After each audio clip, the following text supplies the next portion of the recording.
Is it located? This is Boone, North Carolina. Mm-hmm. This is the Blue Ridge Mountains. This is the oldest mountain range in the world. Oh, wow. Long time ago. Have you ever heard of Pangea? Yeah. All the continents together. Uh-huh. So this was the part of the mountain range in that time. It's Continental Divide, but it's an extremely ancient location. A lot of history here. Wow. A lot of spiritual history here that the world doesn't know. You know, we're like, we really are amnesiacs. We come into this world, we have a huge history. You know, you have a big history in spiritual development and growth. You've done hard work for a lot of lifetimes, honestly. Mm-hmm. And we forget that. Most people forget that because it's enough to just deal with today's things. Yeah. If every time you met somebody, you would do like I do, my heart is going, oh my God, I'm so glad to see you. And we forget that it would be too much of a weight. The human mind isn't really ready to take that because the past is a lesser evolved state. And we probably made more mistakes in the past. And so that would be a weight on us. If we met somebody and the first thing we would do is, you really did something terrible to me, 500 years ago. So we forget all of that. But what we do is we remember the emotions. Feelings and emotions are there. If our intuitive side is awakened, it drives us to seek that out and do the good that we can do. How did your journey started in this life, at least? Yeah, well, I'm the first student of Sri Ravi Shankar in the world. I met him in 1976. And then there were 5 enlightened masters there at that time. Mm-hmm. I was one of the first teachers in the United States for the person that the Beatles got involved with, the Maharishi Mahesh Yogi. Mm-hmm. And I met them all. This is my backstory. My entire life is an open book. The whole story, everything I went through, everything I searched for, everything I attained, all my mistakes, all my seeking, everything. And, it's all there. I have it in 2 novels, spiritual adventure novels, true stories. And then also online YouTube videos, everything that happened to me.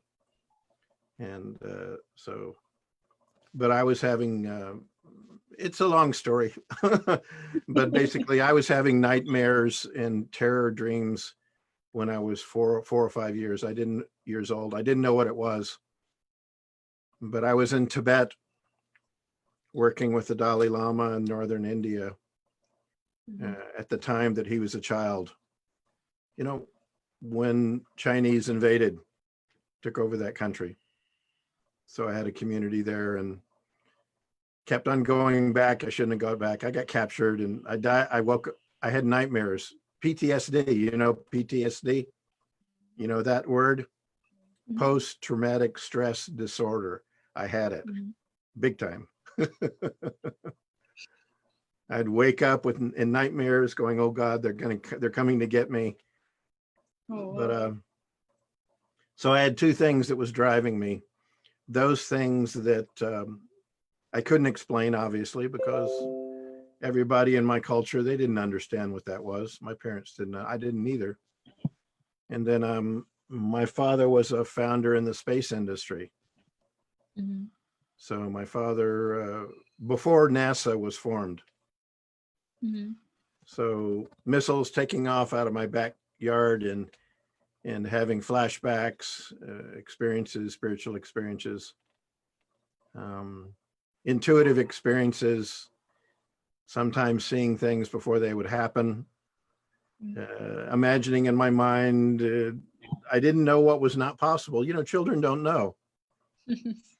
Yeah, that's their And superpower. this organization, Art of Living Foundation, by the way, has taught over 100,000 children intuitive courses, intuition course. It's called Pragya Yoga, the yoga of intuition. And these kids, believe it or not, all the videos are online and everything. So my house basically is right over here on this side. Okay. My house was the original meditation center for this whole complex. This is only part of it. There's only part of it. This is over a Huge. million How did square that feet. start?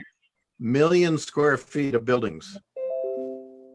It's the largest personal growth spiritual community in the hemisphere. And there's three parts to it. This is the facility that is operated by the Art of Living Foundation here behind me. And then there's a whole section for like families. There's about 40, 50 families with houses and homes. And then there's another big facility on the other side of this is Heavenly Mountain. It's called Heavenly Mountain. And that one is about 240,000 square feet. It's sitting empty, waiting for me to use it someday, apparently.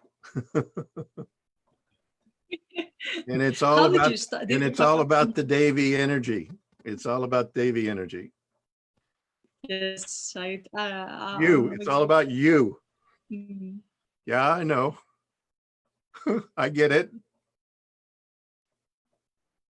So that energy is coming up big time in the world.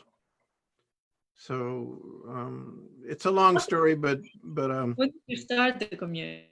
Huh? When did you start this community? I was put on the project in 1976. Let's see what kind of the backstory is. We're driven by forces we don't really understand all the time. Why we do things, how we do them. It's a mystery. It really is. You know what I'm talking about, right? Yeah, you're driven to go somewhere to do something. You meet somebody, synergy puts you together, right? You got that. And it's so we're all driven by that deeper being, which is absolutely what we are. Yeah. We're not this little bitty life living in this little bitty place, in this little bitty body, in this little limited life. We are connected to literally everything that exists. This whole universe is really our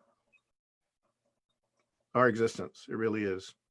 So the process of evolution and growth, spiritual evolution and the adventure, the spiritual adventure we're all on, is to realize that and live that. So I've been through everything imaginable, every kind of Kundalini experience, every kind of intuition experience, everything you could possibly imagine. And I didn't realize why I was going through that, but I see we need a bridge in our understanding. Honestly, we're a very young culture. We really are. You see the picture of my normal background behind me. It's the universe. What do we know? So little. And we're in this is a very great time. And although obviously, a lot of people are suffering. So I've got a background in all of that. I'm a naturopathic doctor, and have some PhDs and yoga, meditation, all that stuff. But I'm trying to help people build a bridge in their understanding. So this knowledge of the self, the being, the heart of our life, it's the knowledge of life. Even though yogis and high beings, many of them have come from India, it's just because we've been through a very dark time, extremely dark time. It goes back about 5,000. There's a whole history behind it, what's happened, but we're coming out of it. And there How are, do you see the next steps? huh? Many people are really pessimistic about the future. I'm So telling you, my dear, we're in the greatest period of spiritual awakening in our recorded history right now. We're just coming to the gap. Okay, so I understand it's terrible for the, let me turn up my voice a little, your voice a little bit with what's going on. You know, my father was in the Second World War. You know, about 100 million people died in that war. Okay. I grew up on a military bases, but when I was 4 or 5 years old, I was in Alaska, and we were preparing to have a nuclear war. Yeah, his job actually, when he got moved to Florida, I grew up in Florida, in the United States, near Cape Canaveral, Cape Kennedy, right down the street. And my dad's job was actually to do the telemetry on the missiles to see where the nuclear bombs would land.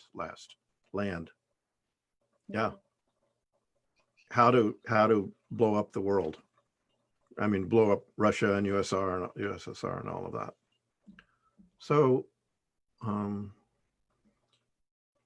we're growing up, we're evolving, we're learning about our connection, but the field of consciousness is the field for the future. You know, really it is. And the field of consciousness is in a lot of ways like the internet. There's a vast field of life, full of love, tremendous, unbelievable joy, beyond anything we can imagine, literally, beyond anything that the mind can even conceive of.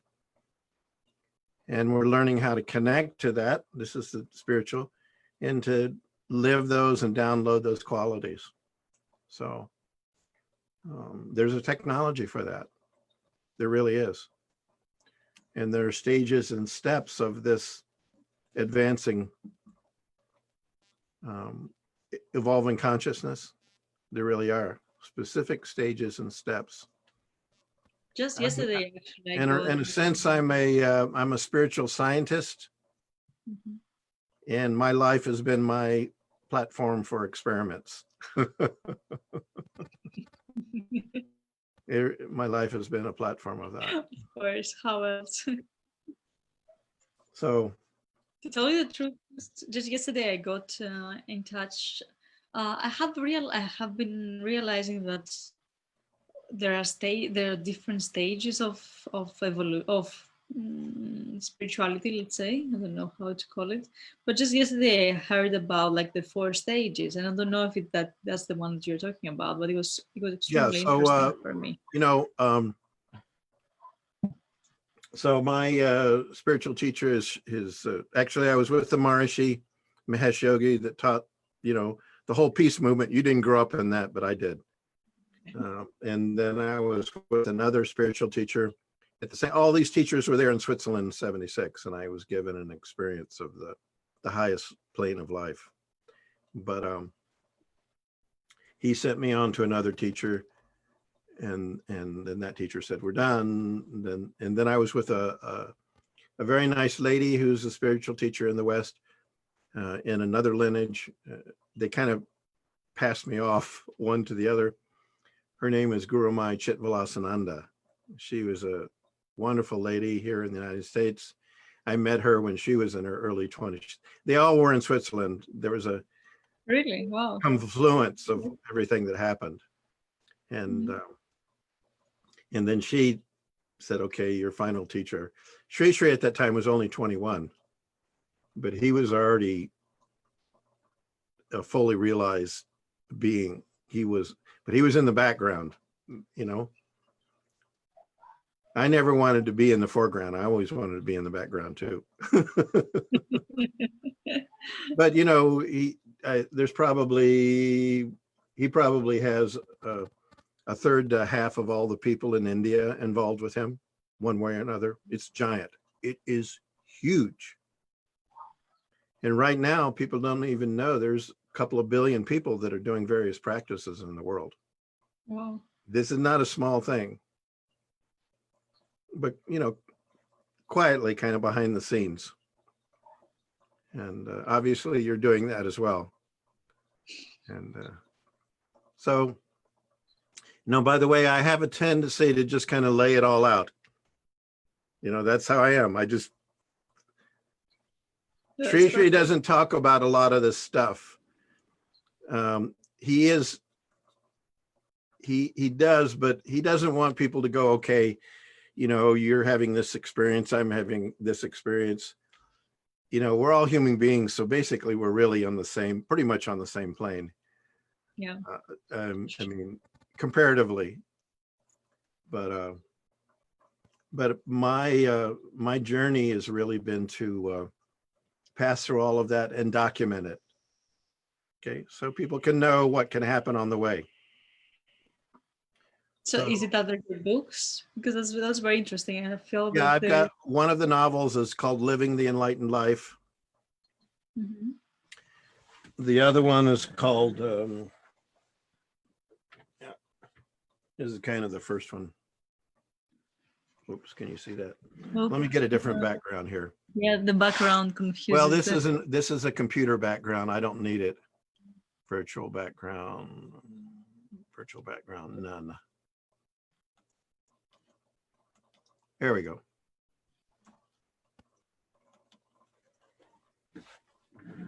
So this is one of them here. Mm-hmm. Living the Enlightened Life. And then the kind of the whole, not the whole story, but a lot of the story is this one. Mm-hmm. This one. But these are all on Amazon, but they're also in YouTube episodes. So 1, 2, 3 episodes. They're all on there. Yeah. And Facebook, all on Facebook episodes. In YouTube. Great. I will check them. So they're, so which one was the second one? Searching for? Yeah, I can send you. Wait a minute. Let's see. I can send you a link to this. Let's see. Yeah, chat. Great. Let me do the chat. Let me open this one. A Word file.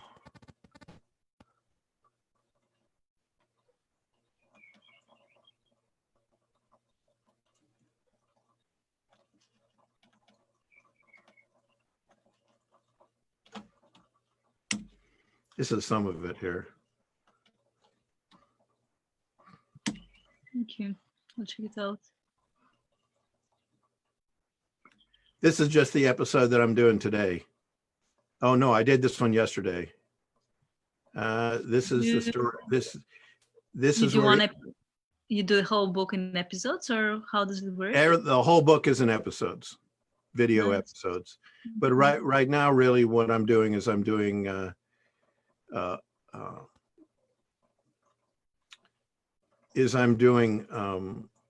guided meditations around a lot of the experiences that I had. Oh, interesting.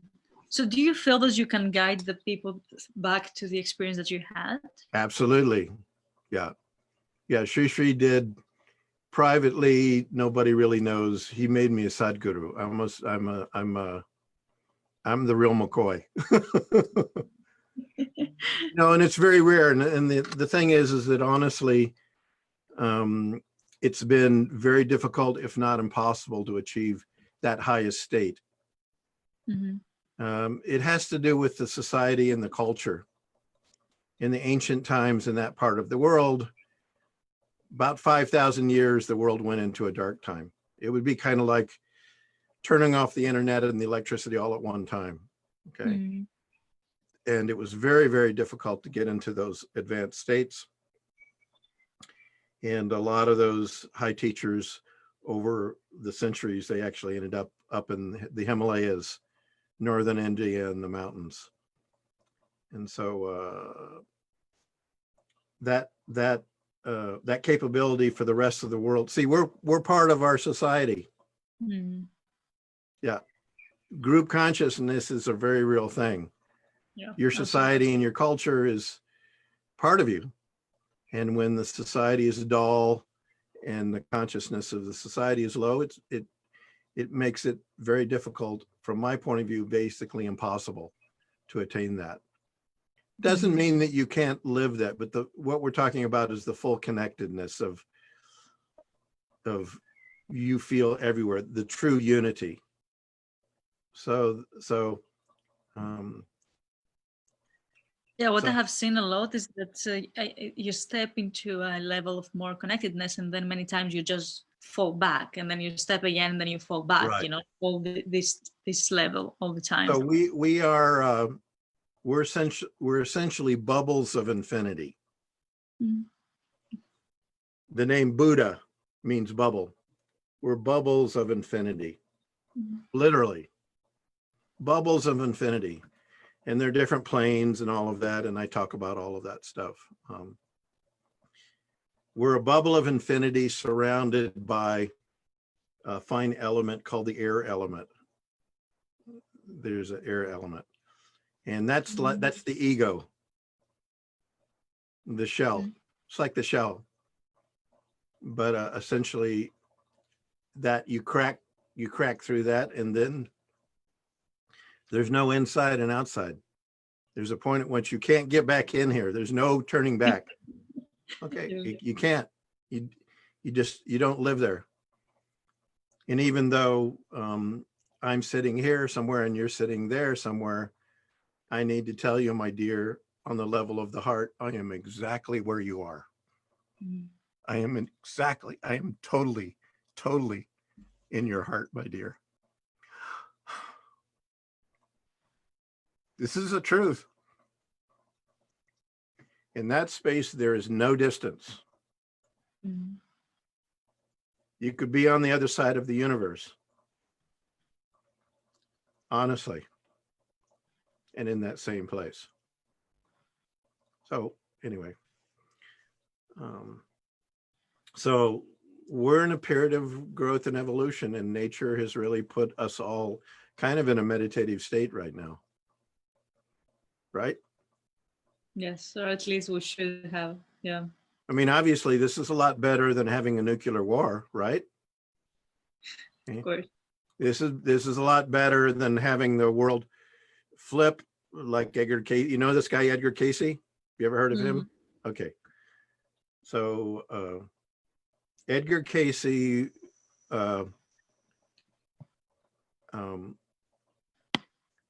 could only have that intuitive insight when he was not conscious. He had to go into a sleep state in order to, but he was connected to that big life. And he could see things and know things at a distance and everything. I was just going to tell you about our intuition kids.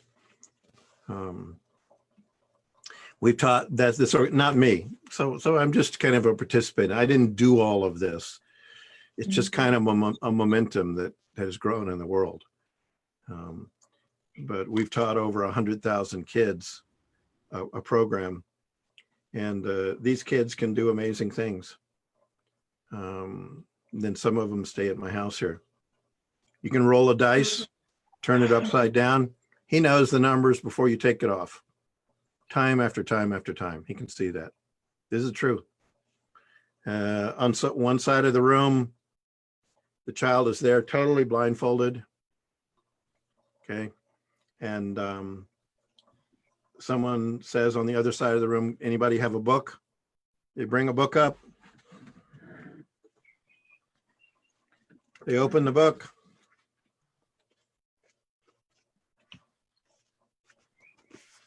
And the child will describe the pages and what's written on that. In some cases, he can read the book. Read the book. Okay. So we're just opening up to the potentialities of consciousness. So it's not surprising you can type something on the computer and it comes to you, right? Any book, anything. In a sense, this is an extension of our senses, right? The field of consciousness is just like that on a higher level. But when our mind is cloudy and unclear, then we can't see clearly. So Edgar Cayce had to do that in an unconscious state. It was just the nature of the dullness in the West at that time. Okay. So these are just capabilities of consciousness. Okay. So there's a lot of major changes, important changes that are happening in the world right now. So what I'm doing, the work that I'm doing is to support the center and community, but I'm particularly reaching out to what we call gifted individuals, spiritually gifted individuals. Okay, that's what I'm doing. I'm not looking to create a big thing, you know, a big individuals come together as peers in the community. And I have some very, very, very, very powerful enabling technologies for high advanced states of consciousness that the normal person couldn't practice. It's too subtle. So how do you identify them? How do you identify the individuals? I know. Yeah, I can understand. You're one of those, you know. How do you know? You don't know how you know. The way you can think of it this way. When you're in a valley, it's difficult to see what's in the next valley. You're on top of the hill, it's obvious, right? Yeah. Yeah. And so the body, you know, it takes, you know, 20, 30 years to mature. Our next body is the prana field, the life force field. That evolves over a longer period of time. When we exit here, we go to that next level of life. And then the mind, another level of our being, that takes a lot longer to mature. The memories in us are like a computer bank, right?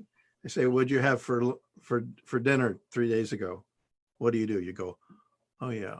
You access it, don't you? Yeah. Yeah, that's what you do. So there's a whole realm of that you can access stuff. You can know things. How do you know? You don't know. You just know. Yeah, it's the sense. Really, you don't know how this internet is working, do you? Yeah. You don't know what links in substations and satellites. You don't know, but it just does. Okay. So consciousness is like that, and what I'm talking about is accessing that, and the most important access is to the connectedness. Here, let me show you one more thing.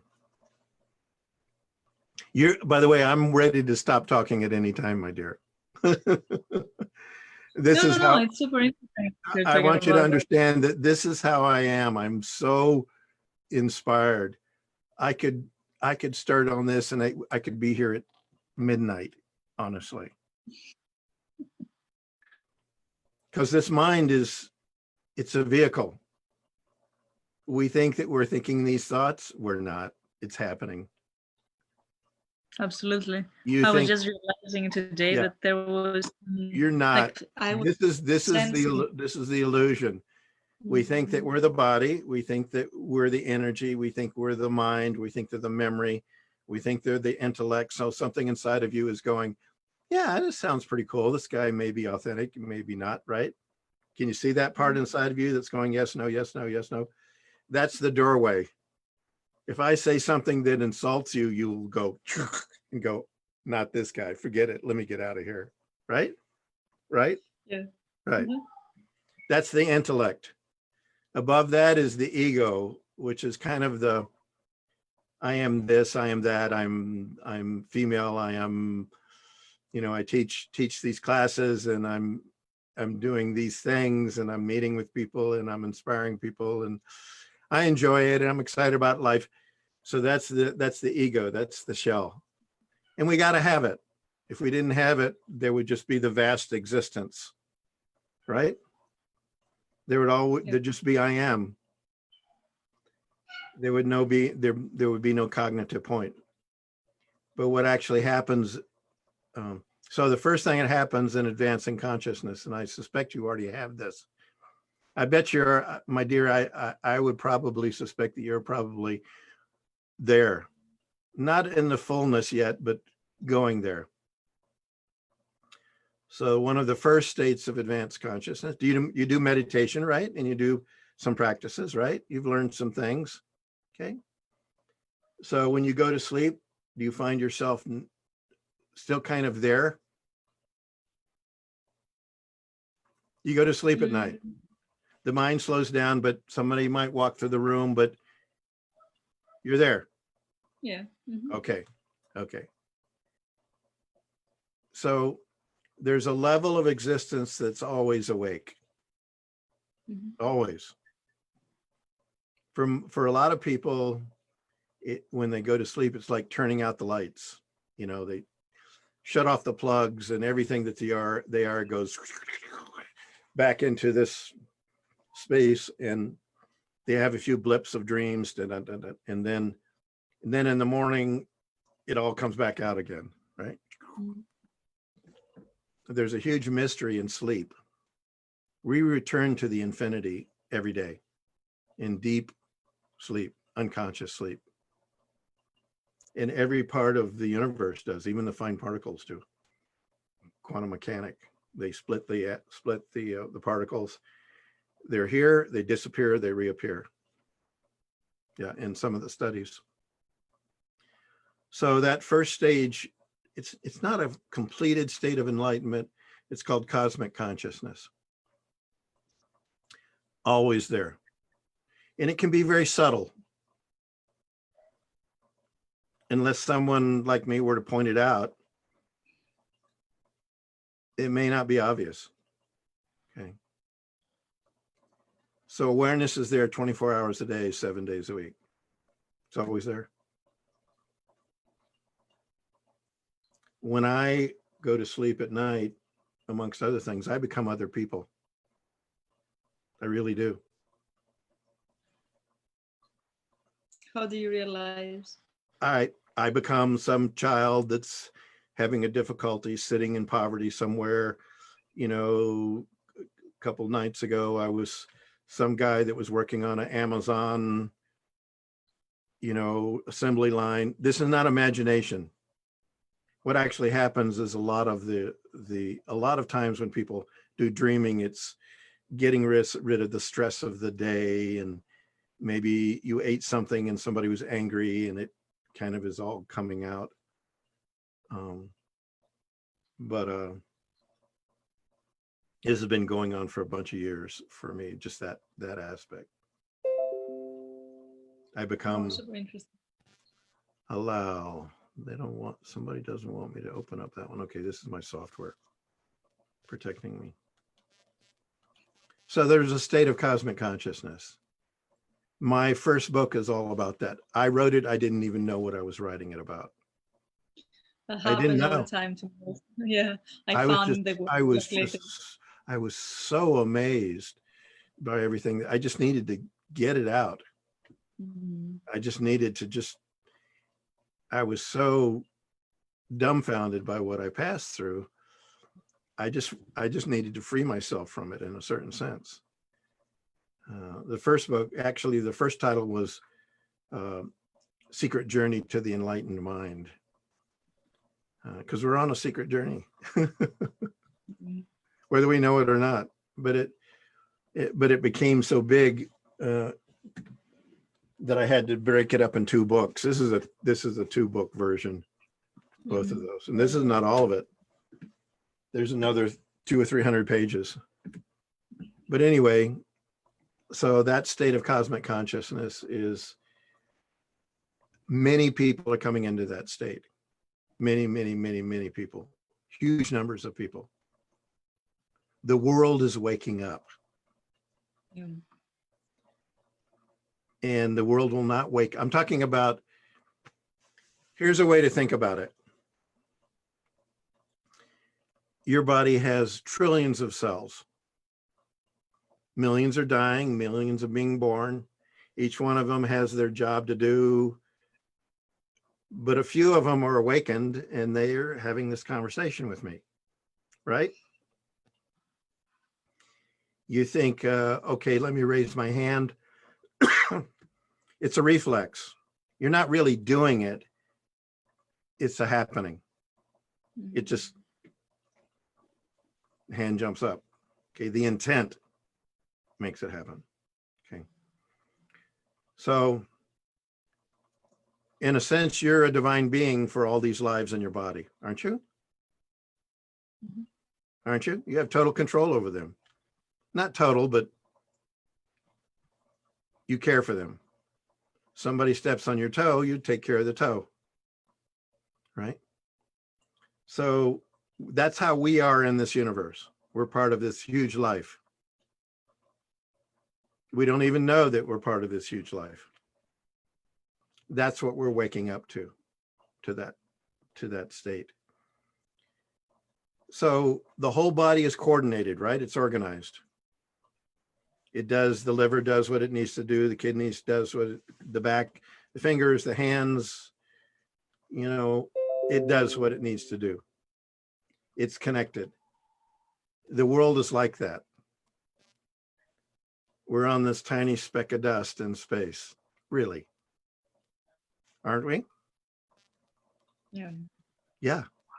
Tiny, tiny speck of dust. Do you ever see the movie Horton Meets the Who? Remember that? Okay, anyway, it's about an elephant that has hearing and he can hear this call, and it turns out that a speck of dust sitting on a flower is a whole world. It's an interesting story. That's a nice part of the so what's happening now is huge numbers of people are coming into higher states of consciousness. Huge numbers. Sri took me to up north in India to the place where Buddha was. That name Buddha means bubble, Bud. Literally does mean bubble. Buddha consciousness is the awareness of the bubble consciousness, that with the infinity. At that place, you can actually directly experience it. And again, I have a tendency to lay things out. You know, I don't hide anything. I'm totally fine with that. I really don't. I don't hide anything. She doesn't talk about all this stuff because as much he does, but because when you've got, you know, 50 million people, you know, you don't want them going, okay, I have this. The experiences mean nothing. Some Kundalini, so what? It doesn't matter. But what's significant is who and what we are. So anyway, he took me to that place. I'm giving you a perspective of what's going on right now in the world. That's what I'm talking about. What time is it? Okay, I got 15 minutes before my online video. By the way, you can go and listen to me telling part of that story right now, if you want to, when the time comes here. He took me to the place where Buddha was. We were driving up northern India. Have you ever been to India? No. No, you haven't been. Okay. And anyway, there was a place up north, and we stopped in the car, and he said, "This is where it happened." And he said, "This is where Buddha was." And that was the last great spiritual awakening in the world, little over 2,000 years ago. Okay. And he said there were 10,000 plus people out here with Buddha, and Buddha didn't argue with anybody. Everybody thought they knew everything. That's how it is in spirituality in a certain sense. You know, Christians think they have the whole story, and Muslims think they have the whole story. And in India, they think they have the whole story. They have more clarity, but not the whole story. You know what Buddha's teaching was called? Come and see. Come and see. He didn't argue with any of these guys. India was very advanced at that time. Everybody studied all the philosophy, and they had a conceptual idea. They had some depth of some experience. His technique was called come and see. I love it. Yeah. He didn't argue with anybody. He didn't say, okay, this is what God is. This is what the planes are. He didn't talk about any of the stuff that I do. Okay. And Sri Sri said, this was the last, 10,000 plus people sat out, and 10,000 people became enlightened during that time. But then he turned and he said to me, but what's happening in the world now is going to be much greater than that, at least by a factor of 10. At least by a factor of 10. And he said, and see what's happened is many of us have been incarnated that have some spiritual depth around the world, right? Different places all over the globe. And then these teachers started coming out of India, you know, Yogananda and Prabhupada, which I met, Hare Krishna group. All these teachers came out, Muktananda Maharshi, all of these, Vivekananda. And so to kind of, you know, give some of the knowledge. And, but it's kind of like the 100th monkey effect. Have you ever heard of that? No, not really. Okay, the 100th monkey, it's a true scientific fact. So one monkey's on an island. A group of monkeys are on, this is true. A group of monkeys on an island, and they're trying to get food, and they discover they're clam shells, but they can't open them. Okay. So one monkey decides that, okay, he can take a rock and finds out he can open it. And then the other monkeys on the island, they see that and they say, oh, that's cool, we can do that. Surrounding islands that nobody is there, no monkeys from this island. Some of the monkeys on the other islands, they start doing that. Because we're connected.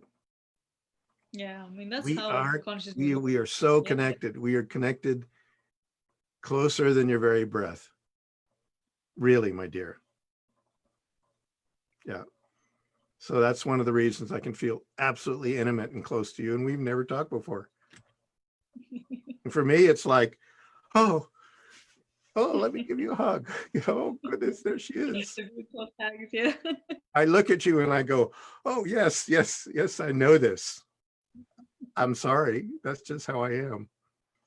So that's what's happening. Huge numbers of people are coming into that advanced state of consciousness.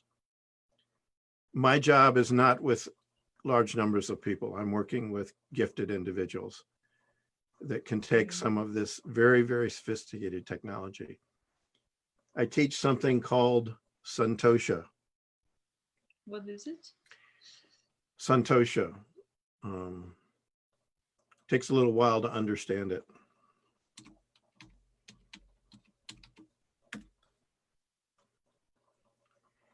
This is the highest state of happiness attainable by a living being. Mm-hmm.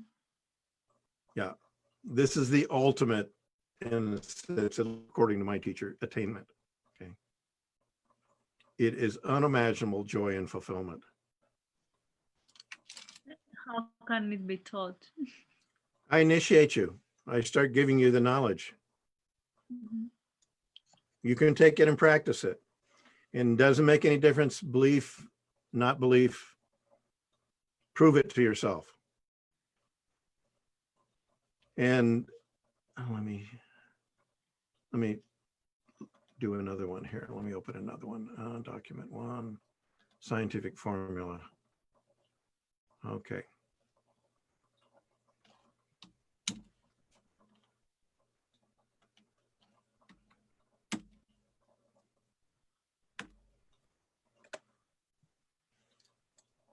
So I have a different way that I'm,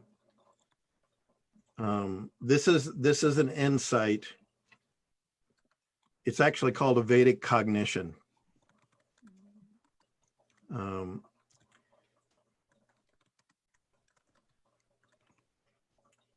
So there is a state called, I'm calling it fulfillment. I'm not calling it happiness, although it is happiness, because happiness also has unhappiness in it, right? Opposite values are complementary. Happiness is also unhappiness, right? Okay. Love in the heart. There's one energy in the body. And when that energy is flowing upwards, as it is in your experience, then you have happiness. The same energy moving downwards produces unhappiness or hate. What does it depend on? Gratefulness comes through the throat. When you're grateful, you can't speak. When you're feeling grief, you cannot speak. Yeah. Same energy moving up and down. Same energy, one life force. So what I'm saying is the completeness, the fulfillment, really the enlightenment, it's equal to the energy that you have in the body that's moving upwards. That's why we do the practices, the breathing techniques and all of that. We charge the energy, but we create a pattern where it moves upwards. Okay.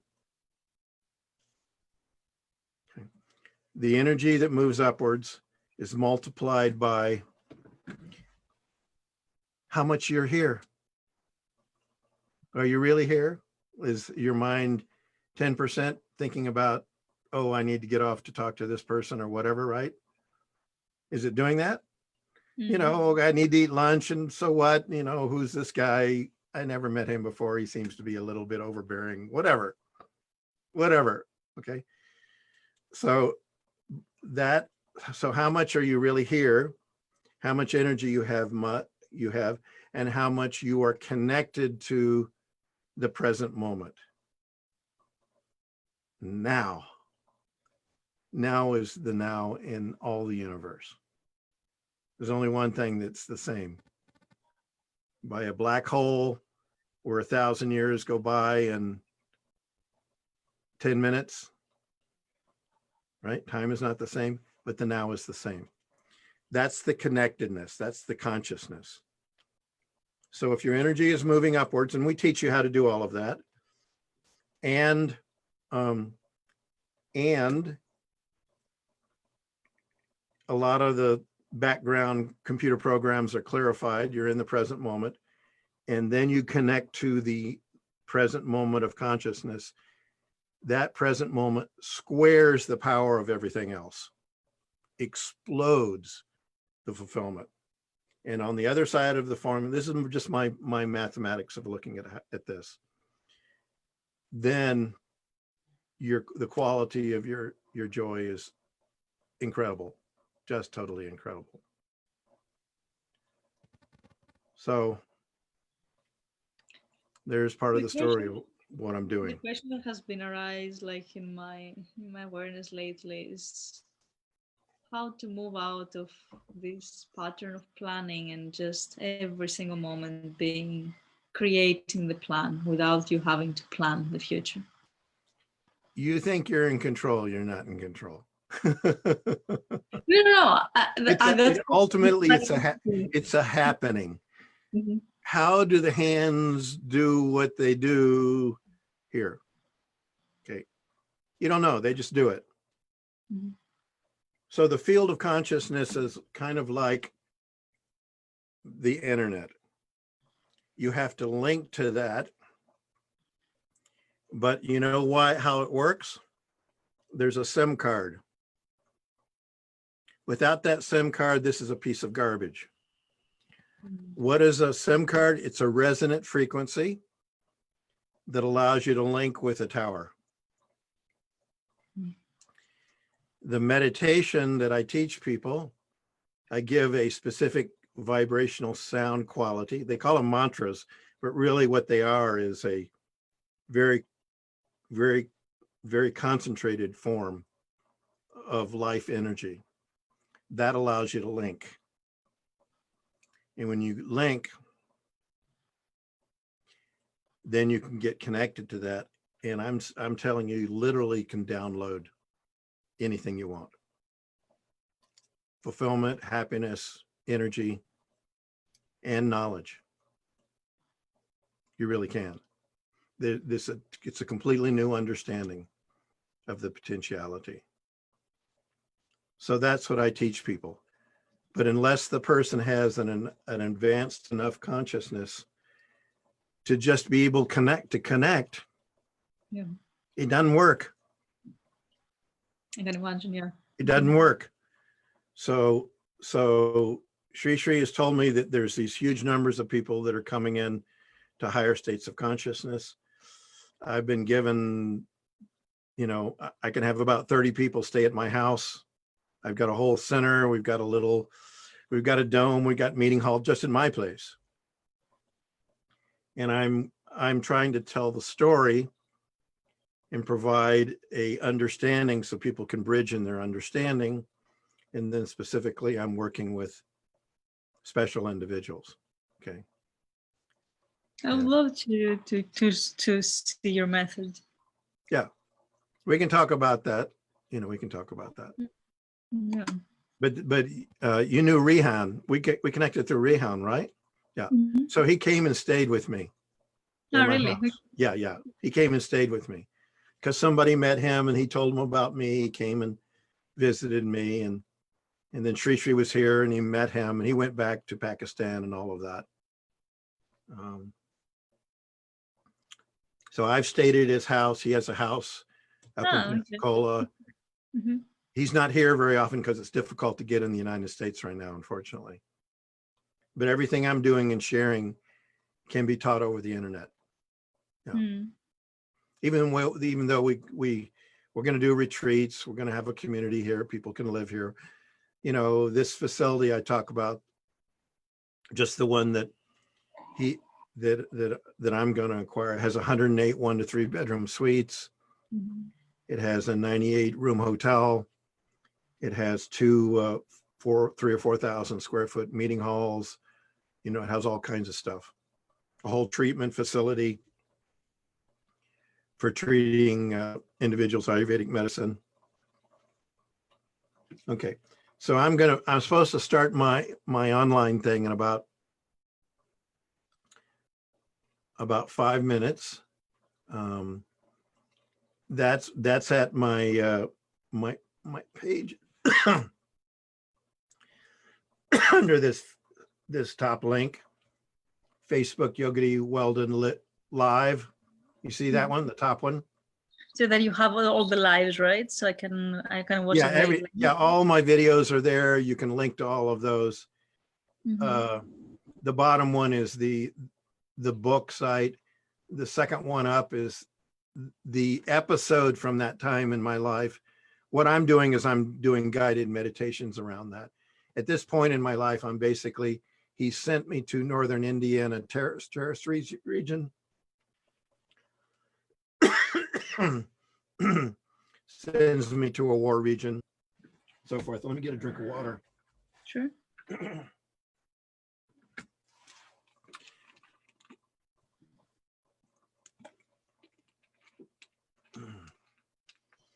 I've got a whole site on the community where, videos of all of that, kind of separated things out.